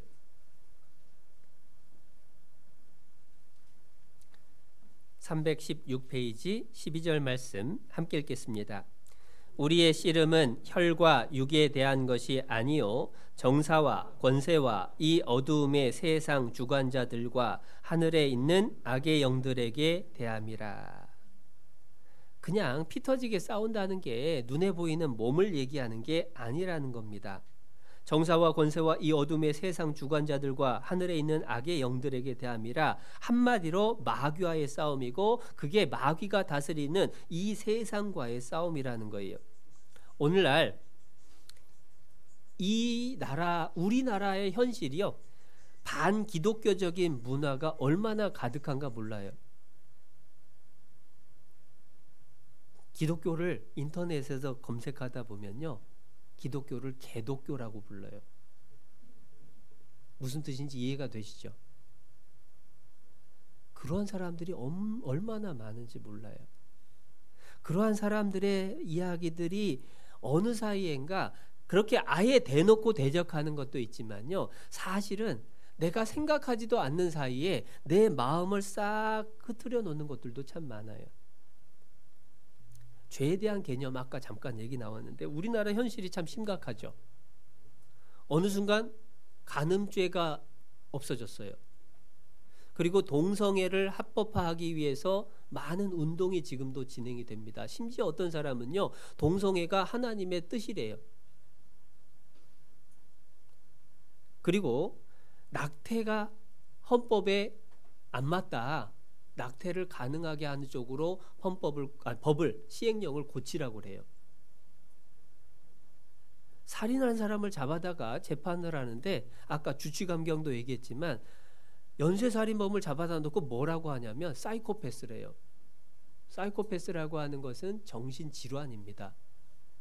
그러니까 자기 의지로 한 게 아니라 정신질환으로 사람을 죽인 거니까 이 사람은 책임이 없다, 그 식인 거예요.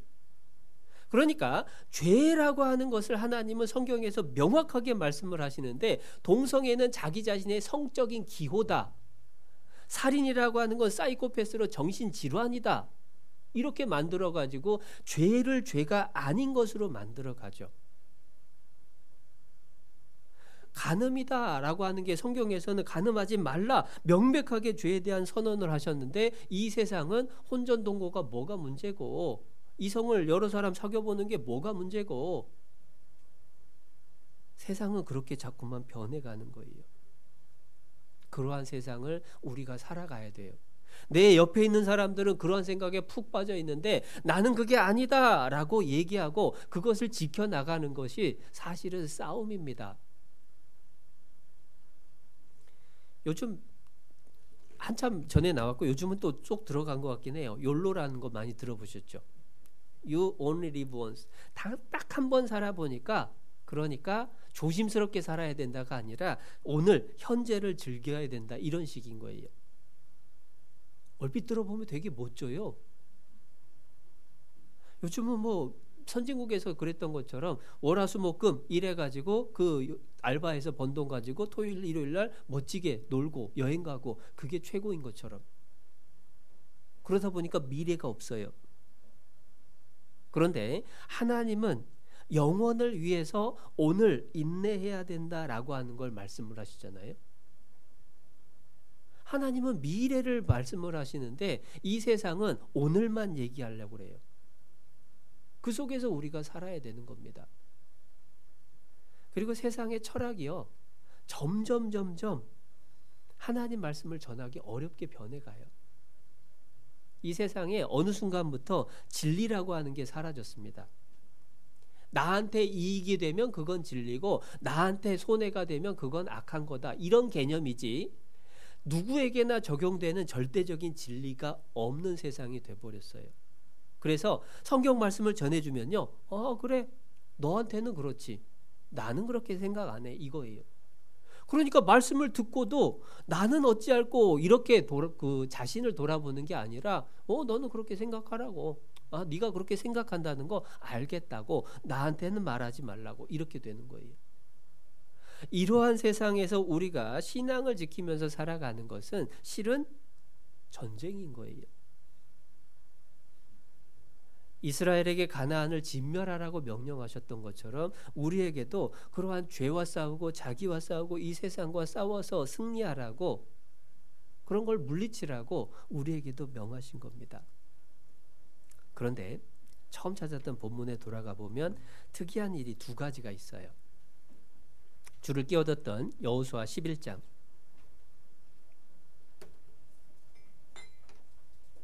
여호수아 11장 23절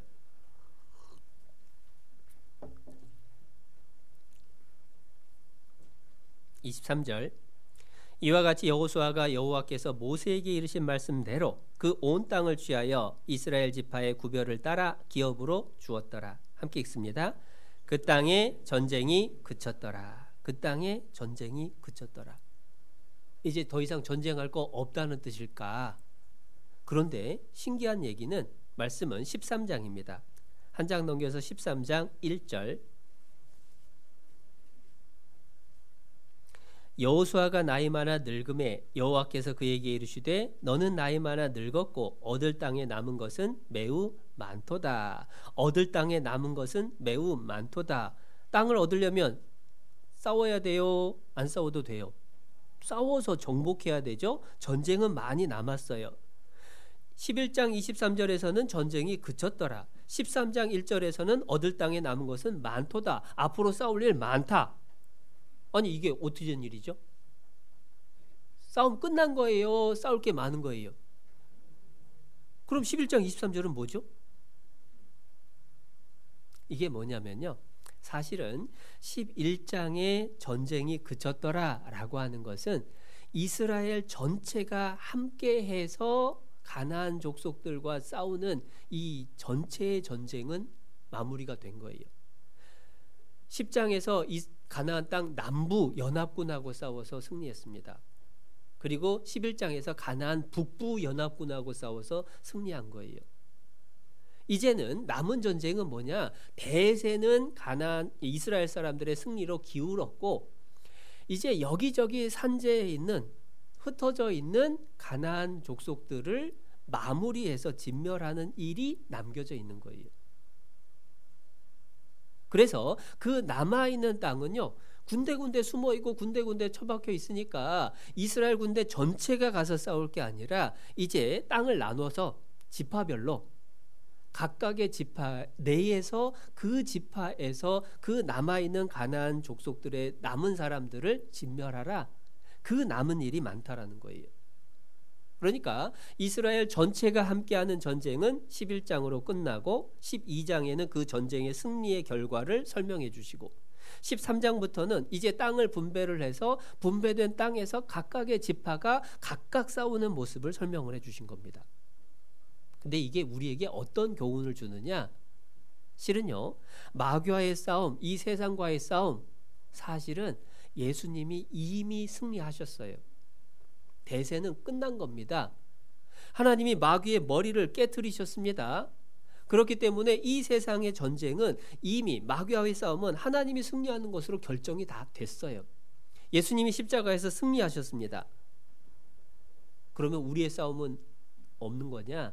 이제 우리 각자가 매일매일 마귀와의 싸워야 되는 그것이 이어진다라는 거예요.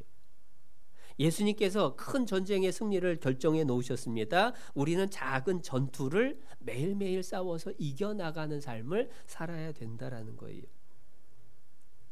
그래서 죄하고 싸워야 됩니다. 자신과 싸워야 됩니다. 이 세상과 싸워야 됩니다. 적당히 살아서는 안 되는 거예요. 어떻게든 이길 수 있도록 정말 죽기까지 싸우려고 하는 각오가 필요하고 하나하나 고쳐나가고 하나님 말씀대로 살아보려고 씨름하는 것, 그게 우리 각 사람에게 남겨진 거예요. 그런데 우리가 싸워야 될 싸움이 하나 또 있습니다. 그 싸움이 뭐냐면 전도, 영혼을 건지기 위한 싸움이죠. 그게 진짜 마귀와의 가장 큰 싸움입니다. 그런데 그 싸움에 있어서 이만하면 됐다라고 멈춰서는 안 된다는 거예요. 가끔은요, 내 가족이 다 구원받았으니까 하면서 마음이 느슨해질 수가 있어요. 그런데 하나님께서 우리에게 명하신 것은 성령이 너희에게 임하시면 너희가 권능을 받고 예루살렘과 온 유대와 사마리아와 땅끝까지 이르러 내 증인이 되리라. 내 가까운 사람들 전도한 게 끝이 아니라 그렇다면 그 옆에 있는 사람들, 그리고 좀 더 멀리 나가 이 세상에 이 지구 전체의 선교가 되는 것에 대해서 우리의 마음이 함께 가야 되는 거예요. 여러분, 지난주 설교 기억나셔요? 롯에 대한 설명을 쭉 하시면서 뒷부분에 필리핀 선교여행 다녀온 얘기 잠깐 하시죠. 정말로 두 사람이 이렇게 같이 교행도 안 되는 그런 길을 막 지저분한 그 강물, 지저분한 그걸 뚫고 이제 갔어요. 그리고 쌀한포대 식빵 선물로 줬는데 펑펑 울었다고 했죠. 이제 내일 교회 갈 수 있다고. 하루 굶어야, 한 끼 굶어야 교회 갈 수 있는 차비를 얻을 수 있고, 그렇게 굶어가면서까지라도 교제를 참석하려고 하는 그런 형제자매들이 있고, 그 속에서도 복음을 전하는 일들을 위해서 헌신하고 있는데 나는 내 가족 구원받았으니까 됐다라고 멈추게 되면 그거는 잘못된 일이죠. 그래서 같이 깨어서 기도해야 되고 기억해서 기도할 뿐만 아니라 우리의 물질과 우리의 마음이 함께 할 수 있어야 된다고. 우리 각자에게 싸움이 계속해서 이어진다는 겁니다. 주님 앞에 가기까지 계속해서 싸워야 돼요. 그런데 이 처음 읽었던 본문에 두 번째 이상한 일이 있어요. 다시 여호수아 11장 21절입니다. 21절. 그때 여호수아가 가서 산지와 헤브론과 드빌과 아납과 유다 온 산지와 이스라엘의 온 산지에서 아낙 사람을 멸절하고 그가 또 그 성읍들을 진멸하였으므로 이스라엘 자손의 땅 안에는 아낙 사람이 하나도 남음이 없고, 함께 읽습니다. 가사와 가드와 아스도데만 약간 남았었더라. 자, 잘 보세요. 21절에 진멸했다고 했는데 22절에 가사, 가드, 아스도데 약간 남았었대요. 진멸한 거예요, 안 한 거예요? 진멸 안 했는데 진멸했대요. 진멸 안 했는데 진멸했대요. 우리가 그럴 수 있다라는 겁니다. 거의 다 했다라고 해서 다 한 것처럼 착각할 수 있는 거예요. 하나님께 순종을 많이 했어요. 그러나 불순종한 것들도 있어요. 그런데 불순종한 것들은 제껴놓고 난 순종 많이 했다, 난 이만큼 순종했다 라고 하면 그게 위험한 겁니다. 이스라엘 사람들이 가사, 가드, 아스돗 세 곳에 아낙 자손이 약간 남겨뒀어요. 진멸하지 않았습니다. 여세를 몰아서 그냥 거기까지 싹 쓸었어야 되는데 그걸 안 하고 약간 남았어요. 근데 그 남은 세 곳에 사는 아낙 자손들이 어떤 일을 했느냐? 사사기 16장입니다. 여호수아 다음 사사기죠. 사사기 16장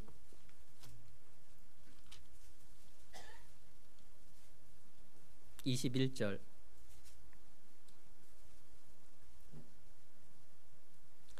사사기 16장 21절. 블레셋 사람이 그를 잡아 그 눈을 빼고 끌고 가사에 내려가 놋줄로 매고 그로 옥중에서 맷돌을 돌리게 하였더라. 그의 머리털이 밀리은 후에 다시 자라기 시작하니라. 누구 얘기죠? 삼손입니다. 삼손. 이스라엘의 사사 가운데에 날 때부터 하나님께 구별된 사람, 나실인. 그리고 하나님의 능력이 얼마나 크게 임했던지 맨손으로 사자를 때려잡고 맨손으로 블레셋 사람을 수백 명을 때려잡은 사람. 그런데 그의 눈이 뽑혔어요. 그리고 맷돌을 돌립니다. 그런데 그 지역이 어디라고요? 21절. 블레셋 사람이 그를 잡아 그 눈을 빼고 끌고 어디요? 가사가 어디냐면 아까 여호수아 11장에 이스라엘이 아낙 자손을 멸망시켰는데 남겨둔 첫 번째가 가사예요. 그곳에서 이스라엘에 가장 능력이 많았던, 힘셌던 삼손이 수치를 당한 거예요. 근데 그게 전부가 아닙니다. 가드도 마찬가지예요. 사사기 다음이 사무엘상입니다. 사무엘상 17장.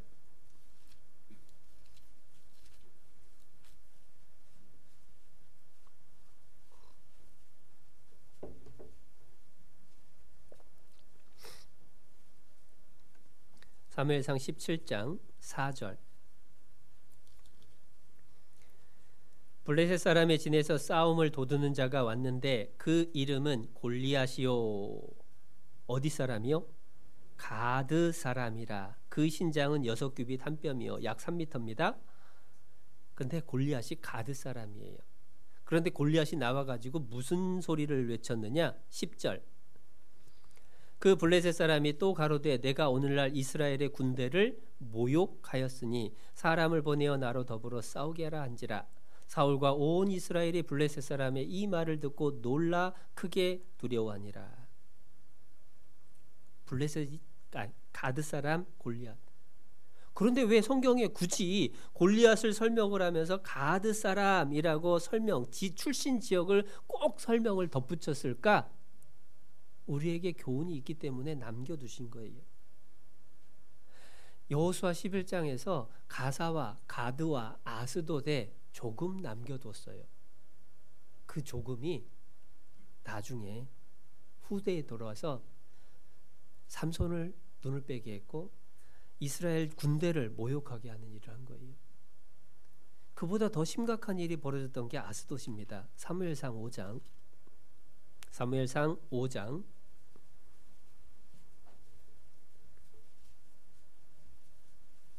1절.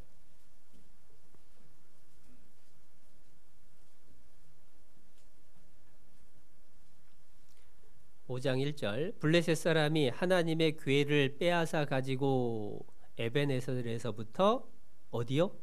아스돗에 이르니라. 아스돗은요 바알의 아버지로 알려진 다곤이라고 하는 우상을 섬기는 중심지입니다.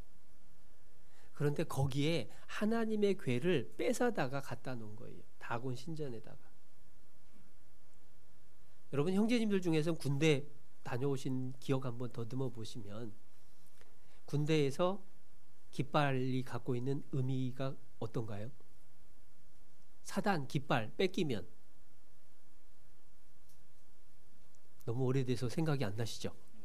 네. 우리나라 몇 사단인가? 저쪽 경기도 북부 쪽에 그 사단이요 6.25 때 사단 깃발을 뺏겼대요. 지금도 그 북사단의 깃발이 없대요. 그리고 반대로 어느 사단은 북한 사단 깃발을 뺏었는데 지금도 사단본부에 그걸 갖고 있대요. 이렇게 우리가 이겼다. 그런데 이스라엘이요 하나님의 언약궤를 뺏긴 거예요. 하나님의 임재하시고 하나님이 이스라엘에게 말씀을 해주시고 이스라엘의 죄를 용서해 주시는 그 자리, 그 언약궤를 세상에 뺏겼어요. 그런데 그 뺏긴 언약궤를 어디로 가져가느냐? 아스돗에 갔다가 다곤이라는 바알의 아버지 우상한테 갔다가 그 앞에 딱 갖다 놓은 거예요. 진멸하지 못했던 결과가 다시 그대로 돌아와요. 수치가 되고 가시가 되고 위협이 되고. 거의 진멸했다. 예, 잘했어요. 그러나 거의에서 멈추면 안 돼요. 우리 신앙생활에도 주시는 교훈이 있습니다. 구원받고 신앙생활 여지껏 1년, 5년, 10년 신앙생활하면서 나 이만큼 변했다. 예, 잘하셨습니다. 그런데 거기서 멈추면 안 된다는 거예요. 더 해야 돼요. 계속해야 돼요. 가끔은요 신앙생활하면서 자기가 신앙생활 안에서 손을 딱 그어놓고 거기까지만 하고 만족하시는 분들이 있어요. 나는 주일에만 그냥 교회 가서 말씀 듣고 올 거야. 그런 사람한테는요 점심 먹고 가라고 해도 나 안 된다고 가요. 수요일에도 말씀 있다라고 성경 강연에 언제부터 있다라고 해도 나 바빠서요. 나 일이 있어서요. 마음 안에서 이미 선을 그어놓은 거예요. 난 주일 말씀만 듣겠다. 그러니까 더 이상 변화가 없죠. 나는 수요 말씀까지는 내가 그래도 들어야지. 그런데 다른 교제 참석하자고 하면 뭐 사정이 있어서요. 뭐가 어째서요. 계속해서 이유가 생기죠. 나는 말씀을 듣기는 들어도 성경 읽기는 잘 안 돼. 성경을 읽어도 뭔 말인지를 몰라. 묵상. 그거는 진짜 뭐가 뭔지도 모르겠어. 나는 그거 못해. 마음 안에서 벌써 결정을 해놓습니다. 그 사람 변할까요? 안 변할까요? 이만큼이라고 하는 것에서 전혀 안 변하는 거예요. 말씀을 듣고서도요. 난 그렇게까지는 못해 라고 마음을 먹어버리면 난 원래 그래 라고 하는 마음을 먹어버리면 아무리 들어도 실은 변하지 않아요.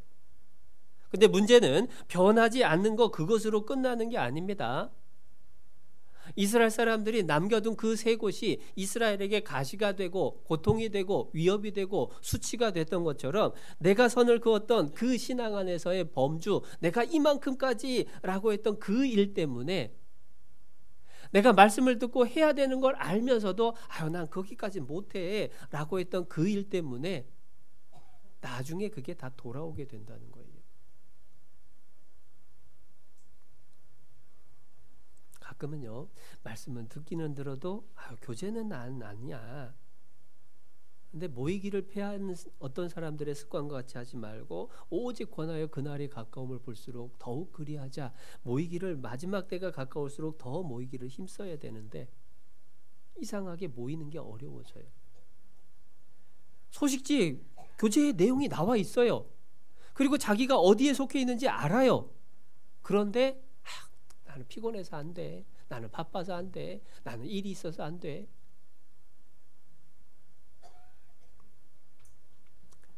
요즘 대한민국에 구원받은 사람 제외하고도 초대형 교회가 엄청 많아요. 성도 수가 수만 명 되는 교회가 엄청 많아요. 기네스북에 초대형 교회 중에 올라간 교회가 우리나라에 몇 개 있었다고 그랬어요. 그런데 초대형 교회가 왜 그렇게 많아지고 그 초대형 교회는 증가도 더 많이 해요. 왜 그러나 이유를 살펴보면요. 사람들이 종교심이 있잖아요. 그러니까 초대형 교회를 가면 나 교회는 갔다 왔어? 하는 마음을 딱 품어요. 그런데 초대형 교회를 가면 성도 수가 수만 명인데 내가 갔다 왔는지 안 왔는지 옆 사람이 알까요? 모를까요? 모르죠. 그러니까 누구도 나한테 간섭을 안 해요. 뭐 해야 된다라고 얘기를 안 해요. 그러니까 자기의 종교적인 욕구는 충족을 시키고 자기가 짊어져야 될 책임과 의무는 외면하고, 그래도 아무도 뭐라고 안 하니까 큰 교회로 자꾸 사람이 몰려요. 구원받지 않은 경우는 너무 당연할 것 같은데 실은 구원받은 교회 안에서도 비슷한 일이 벌어져요. 신기한 건요, 제가 여러 교회 목사님들 뭐 전도연 수련회, 수양회 또는 설교 가가지고 교제를 하는데요, 언젠가부터 교제하면서 자주 듣는 얘기가 뭐냐면 전도에서 사람은 느는데 일꾼은 줄어든대요. 이해되세요? 사람 숫자는 늘었어요. 그런데 봉사할 수 있는 사람은 오히려 줄었어요. 왜 그렇게 되죠? 어느덧 우리의 마음속에 나름대로 선을 그어버리는 거예요. 나는 주일만, 나는 수요일까지만, 난 구역 모임은 그래도 뭐 갔다 오지 뭐. 그러나 봉사의 기회가 있으면, 신방의 기회가 있으면 그건 남 일이고. 신앙이 자랄 수가 없어요. 우리의 신앙은요, 이만큼이 멈춰서는 안 되고 계속해서 변해가야 됩니다. 에베소서 4장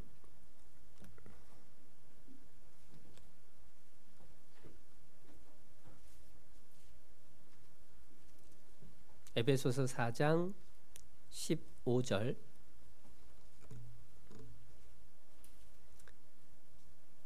신약 314페이지 에베소서 4장 15절 함께 읽겠습니다. 오직 사랑 안에서 참된 것을 하여 범사에 그에게까지 자랄지라. 그는 머리니 곧 그리스도라. 범사에 그에게까지, 예수님에게까지 자라가야 돼요. 100% 거룩할 수는 없지만 예수님이 보이셨던 건 본을 보고 어떻게든 한 발짝이라도 더 가까이 닮아가려고 끊임없이 노력을 해야 된다라는 겁니다. 남겨두면 그게 나에게 뒤통수를 치는 걸로 돌아와요. 갈라디아서 6장, 에베소서 바로 앞에죠. 갈라디아서 6장 7절,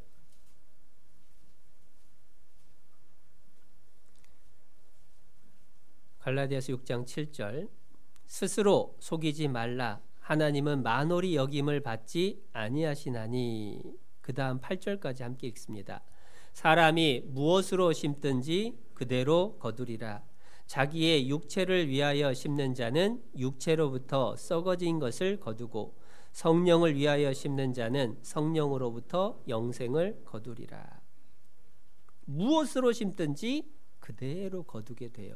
육체를 위하여 심으면 육체로부터 썩어진 것을 거둡니다. 성령을 위하여 심으면 성령으로부터 영생을 거둡니다. 무엇을 심든지 그대로 걷는다. 콩 심으면 콩나무, 팥 심으면 팥난다. 자연의 법칙이기도 하고 신앙의 법칙이기도 한 거예요.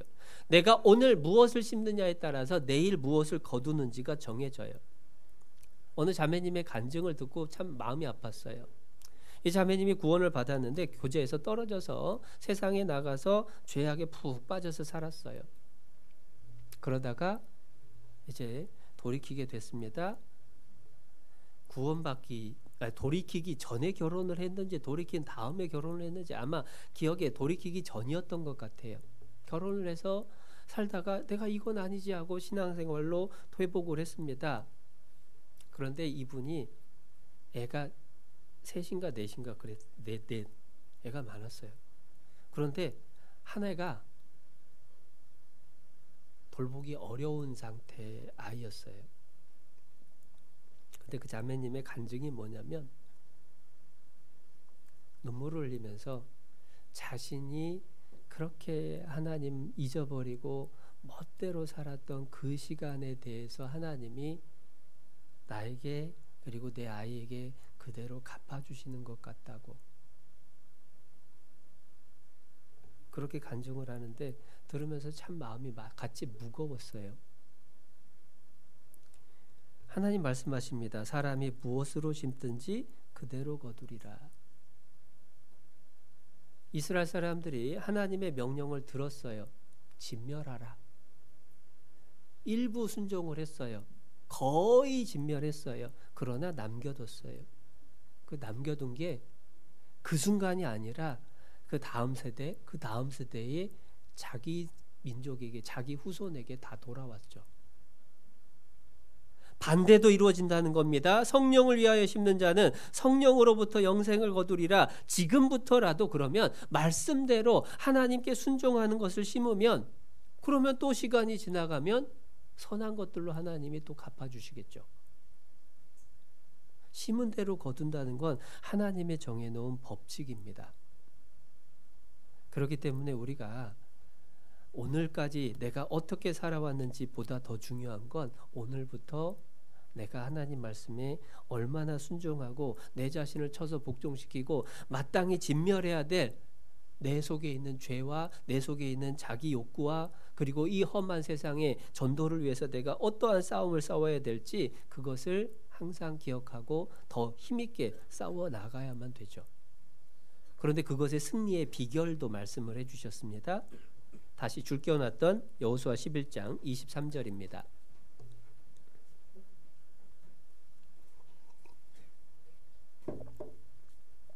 23절 이와 같이 여호수아가 여호와께서 모세에게 이르신 말씀대로 그 온 땅을 취하여 이스라엘 지파의 구별을 따라 기업으로 주었더라.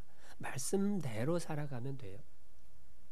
하나님이 뭐라고 말씀을 하시든 내 생각으로 이해가 안 돼도, 내 상식으로 이해가 안 되고 경험으로도 맞맞다고 하더라도, 내 계획하고 다르다라고 할지라도 하나님 말씀하시면 예 하고 순종하면 승리합니다. 요단강을 건널 때도 사람의 상식을 초월하는 하나님의 명령, 강에 발을 디뎠더니 갈라졌어요. 여리고성 상식으로는 이해 안 되죠. 13바퀴 돌았더니 성이 무너졌어요. 하나님의 말씀을 따르면 하나님이 반드시 지켜주실 거예요.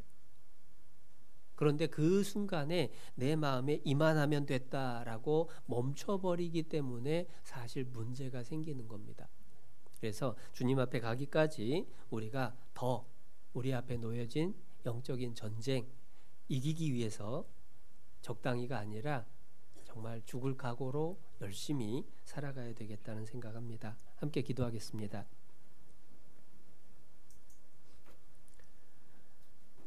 하나님 아버지 감사합니다. 구원해 주시고 교제 가운데 함께 할 수 있게 붙잡아 주시고 또 하나님의 말씀으로 교훈해 주시니 감사합니다. 이스라엘이 가나안을 진멸한 것처럼 우리 앞에 놓인 영적인 싸움 우리도 승리할 수 있도록 하나님이 함께해 주시옵소서. 우리의 마음 붙잡아 주셔서 말씀대로 순종하며 더욱 주께 가까이 나아갈 수 있도록 이끌어 주시옵소서. 그리하여 우리 모두 주님 앞에 섰을 때에 모두가 잘하였도다 착하고 충성된 종이라 칭찬 얻도록 영광 받도록 하나님 축복하여 주시옵소서. 이후에 이어지는 모든 교제 또 우리 각 사람 남겨진 모든 일생 오직 하나님의 말씀 안에서 하나님 기쁘시게 해드리는 삶으로 채워갈 수 있도록 늘 지켜주시길 바라며 우리를 사랑하시는 예수님의 이름으로 기도드렸습니다. 아멘.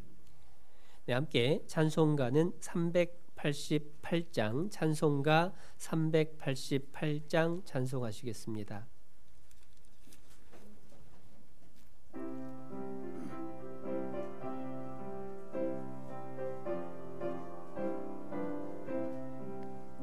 마귀들과 싸울지라 죄악 벗은 형제여 담대하게 싸울지라 저기 악한 적병과 심판날과 멸망의 날 내가 섰는 눈앞에 곧 다가오리라. 영광 영광 할렐루야 영광 영광 할렐루야 영광 영광 할렐루야 곧 승리하리라. 마귀들과 싸울지라 죄악 벗은 형제여 고함치는 무리들은 흉한 적군 아닌가 무섭고도 더러운 죄 모두 떨쳐버리고 주 예수 붙들라. 영광 영광 할렐루야. 영광 영광 할렐루야. 영광 영광 할렐루야. 곧 승리하리라.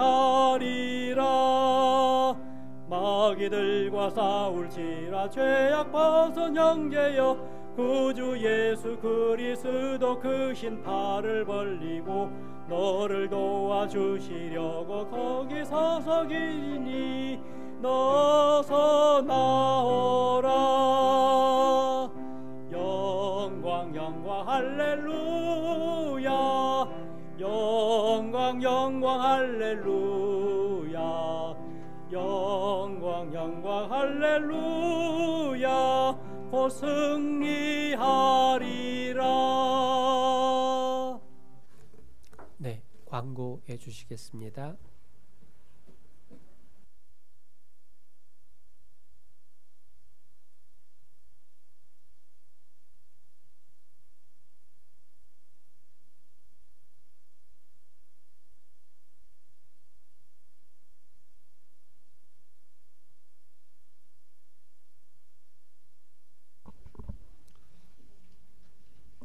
안녕하세요.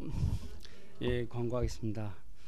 달림 목사님께서는 그 공주교회 외부 집회가 월요일부터 계획되어 있습니다. 공주 지역 많은 분들이 말씀 듣고 구원받을 수 있도록 기도해 주시고 목사님 내에서도 같이 기도해 주셨으면 감사하겠습니다. 집회 신방을 9월 6일 금요일 날 오후 5시에 교당에서 출발하니까요. 출발하실 같이 동행하실 분들은 유기만님한테 알려주셨으면 감사하겠습니다. 대전권 동북교회 집회 신방이 9월 5일 목요일 날 있습니다. 저희 교회당에서는 9시 30분에 출발할 거니까요. 이것도 유기만님한테 알려주셨으면 감사하겠습니다. 주계수행의 사전 접수를 9월 11일까지 유기만 행자님한테 접수해 주시면 감사하겠고요. 오늘은 식사 후 전체 임원 모임이 있습니다. 오후 2시에 있으니까요. 임원 형제자매님들께서는 많이 참석해 주시면 감사하겠습니다. 오늘 인사가 있겠습니다. 유상윤 형제 인사했겠습니다.